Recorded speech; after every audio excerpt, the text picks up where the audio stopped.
Good morning, students. I am Mannadi sir. Song of the Open Road. The poem was taught by Paudemian. And now we are going to discuss about the next poem to find two named Indian viewers. Augustan age, Romantic period, Victorian period, modern period, contemporary period, American period, and Indian writing English. These topics are contained in English literature. And Sarojini Naidu is also Indian writer. Sarojini Naidu was included in English Indian literature. So, our poem Indian Viewers was written by Sarojini Naidu. Sarojini Naidu 1879 to 1949 was a political activist, feminist, and the first Indian woman who became the president of the Indian National Congress. She was an important figure in Indian struggle for independence.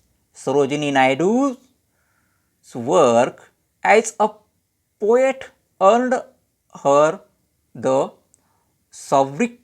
sobriquet of Nightingale of India. Sarojini Naidu was born on 13th February 1979 in in Bengali family in Hyderabad in India and died on March 2, 1949 at Lucknow, Uttar Pradesh. Sarojini Naidu was an Indian political leader best known as the first female president of Indian National Congress. At the young age, she wrote poetry and plays, a hobby she kept throughout her life. She later studied in England and in 1916 she met Mahatma Gandhi, which sparked her interest in fight for India's freedom. In 1925, she was elected as the first woman president of India National Congress. She was the eldest daughter of Aghoranath Chattopadhyay, a Bengali Brahmin who was principal of Nazim College, Hyderabad. After some experience in the suffragist campaign in England, she was drawn to India's Congress movement and Mahatma Gandhi's non-cooperation Africa in the interest of Indians there, and the following year became the first Indian woman president of National Congress.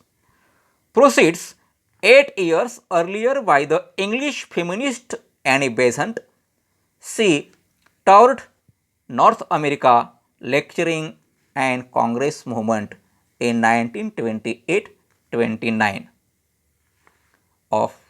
She accompanied Gandhi to London for the inconclusive second session of the Round Table Conference for Indian British Cooperation 1931. Upon the outbreak of World War II, she supported the Congress Party's policies. The first aloofness them of avowed hindrance to the Allied came in 1947. She became governor of United Provinces, now Uttar Pradesh, of fast she retained until her death. She became she was sometimes called the Nightingale of India by Mahatma Gandhi ji. She was known as Nightingale of India. Why does she know? Why does she call Nightingale of India? Because Nightingale is a singing bird, but Sarojini Naidu was not a singer. but his poems were sung by in rhythm by people. Though she was not a singer, but many people singer his poem. Many people sings his poem heartily.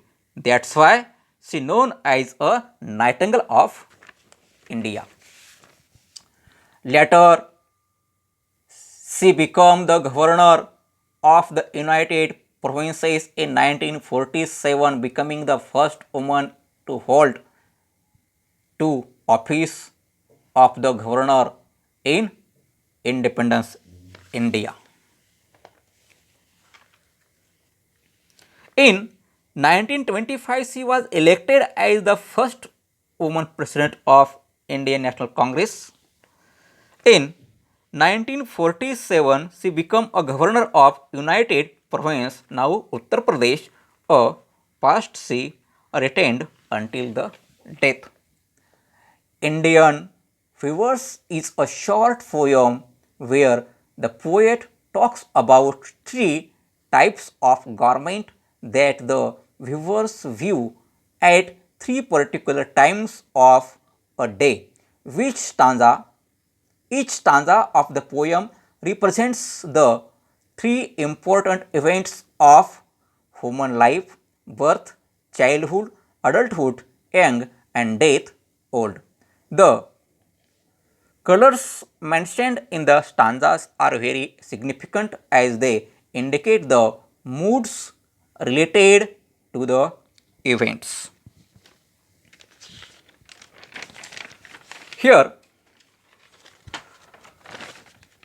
India Vivers by Sarojini Naidu is a short poem, lyric poem consisting of three stanzas having 4 lines each. The poet talks about three kinds of dresses that the Indian viewers view at three different times in a day. Metaphorically, each time and the dress viewed in that time symbolizes a specific stage of life. Each stage represents childhood, infancy, babyhood, youth, and old age, respectively, or more appropriately, birth, living life, and death appear to have been signified as the three stages of the life. The specific color were referred in the specific color referred in the poem. It's very important because the color points out the moods connected to the incidents. The poets had provided a symbolic represents of journey of man's journey from birth to death. The viewers are the fates of Greek mythology weaving this web of life or the Indian Trinity Brahma, Vishnu, and Mahesh, land of man's destiny. Next part will be discussed in next video.